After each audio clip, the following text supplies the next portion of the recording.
Alpha Omega.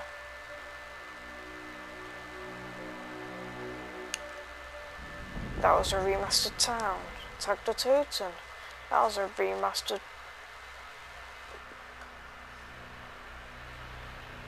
It's not Blood of the Dead. It's not Mob of the Dead. Call of the Dead, yeah.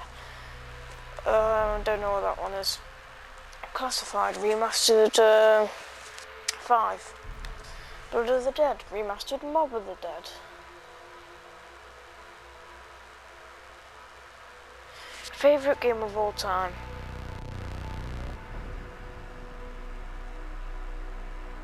Black Ops 2 is definitely there. As one of, if not the best game I've played ever.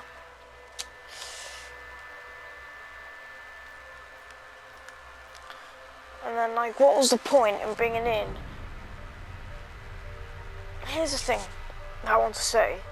What was the point in bringing in Chaos Mode when...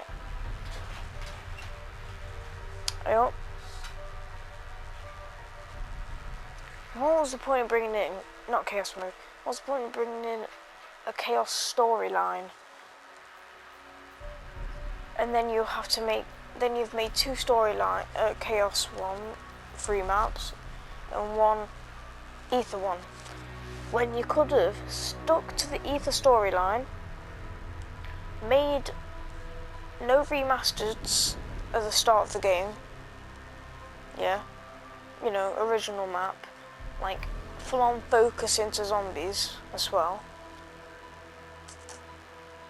And once you've done that, then the entire zombie storyline would be based on Ether. You could have remastered maps and, you know, original maps. The reason why Black Ops 3 Zombies was so good was because they put more effort instead of putting less effort and more maps.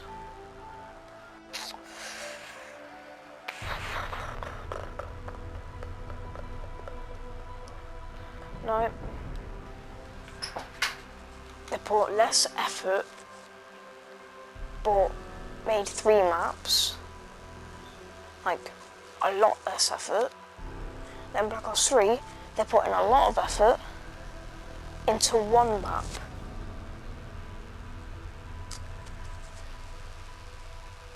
And the thing is, they think that it's better to have 3 maps that, you know, was rushed, not very good.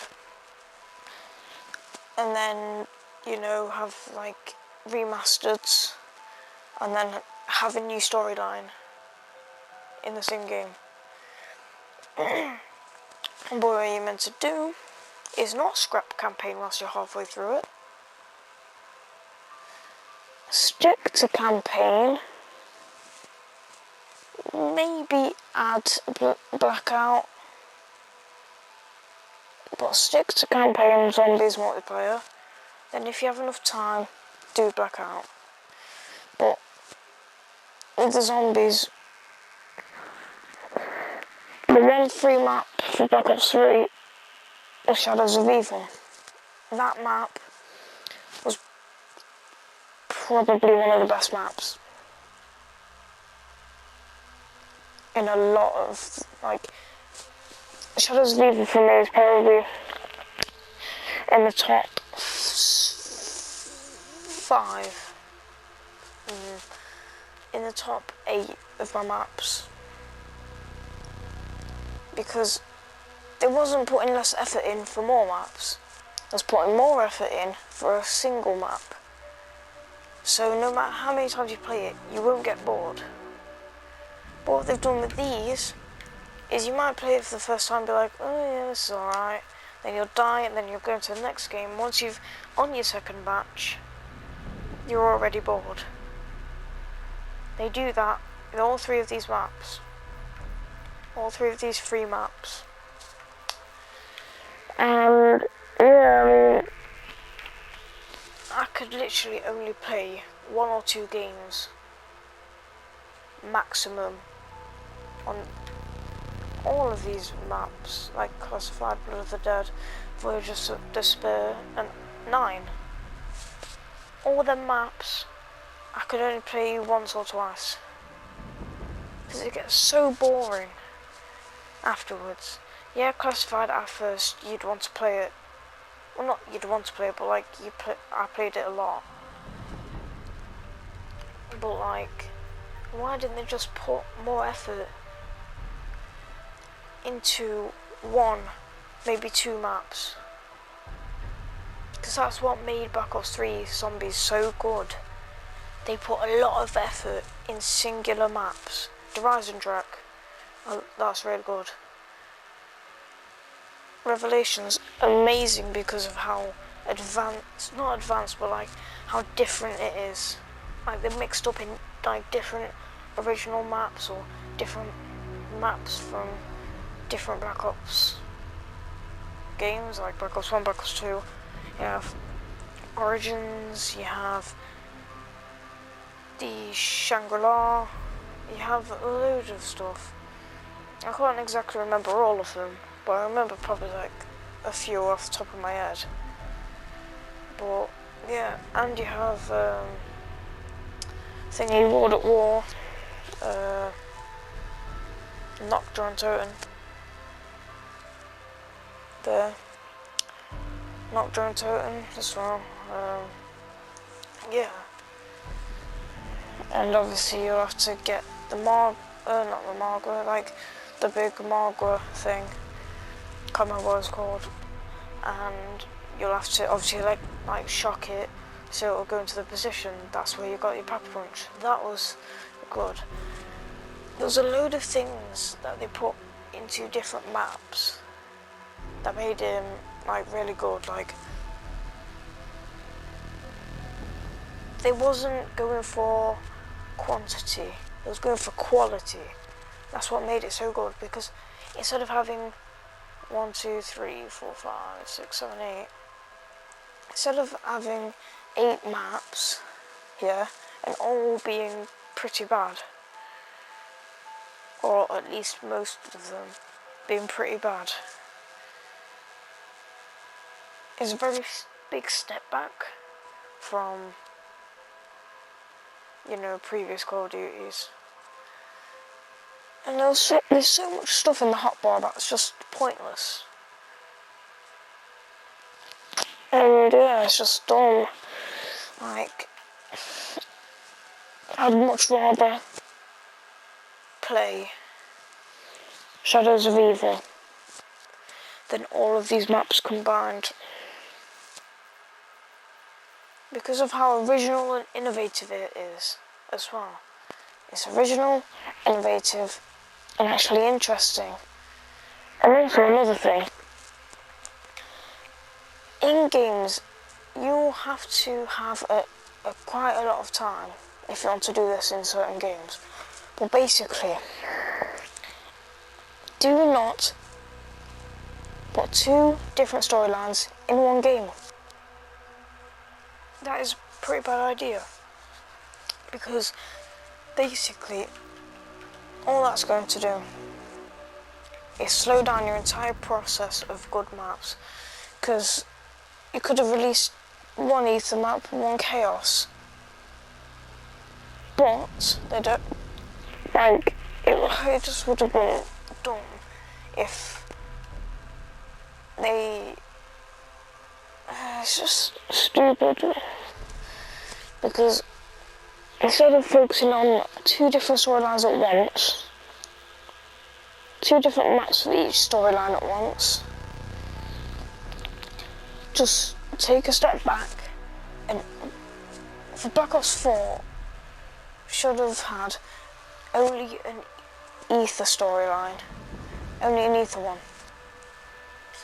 And once you've done the Ether one, you could do a really good map with a really good map as the 2 starting maps. Just like Shadows of Evil and Giants. Those both really good maps. But obviously Giant you have to pay for. And you should have focused completely on the Ether maps not focused on a different storyline at all. Just completely hammer it down, you know, putting loads of effort. I know they had less manpower, but like, put as much effort as they can on one storyline to make the ending absolutely epic. For the past 10 years we've been following this one storyline, and they've ended it on a very bad Black Ops game, and on a remastered. They should have literally just put all their focus, well, in Zombies, put all their focus onto great innovative maps, you know, and then, you know, put a load of effort in loads of maps, not make the hotbar just full of crap, you know. No remasters or anything. Probably make like, you know, 5 maps that are all ether based, and once you've made them 5 maps that are all ether based, then they'll all have to be obviously innovative and, you know, unique. And then once you've done that, end it on an epic storyline, an epic map, and like an epic, like epic boss fight or epic cutscenes or stuff like that, yeah.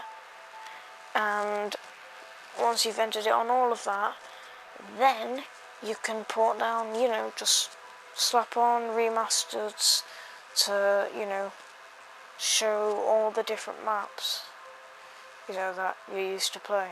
You don't have to remaster every single thing, but you could obviously remaster better things. So ether, chaos. Anyway, so once you've ended it on that epic thing, and then, like, you know, put remasters to, like, you know, Black Ops 2 remasters and stuff like that. You know, Black Ops 2, Black Ops 1, Black Ops 3 remasters to, like, show the different maps that we've gone throughout Black Ops storyline on ether. Once you've done all of that, then you can focus on Black Ops 5, if it will be coming out. If Black Ops 5 would be a thing, then you could focus on a different storyline then, instead of trying to focus 2 at once. Let me think of an example. It's kind of like, let's say you're playing on your PlayStation, and you're trying, right, let's say you're trying to get to around 100 solo, and whilst you're doing that, you're trying to do like kick ups and then do another, no.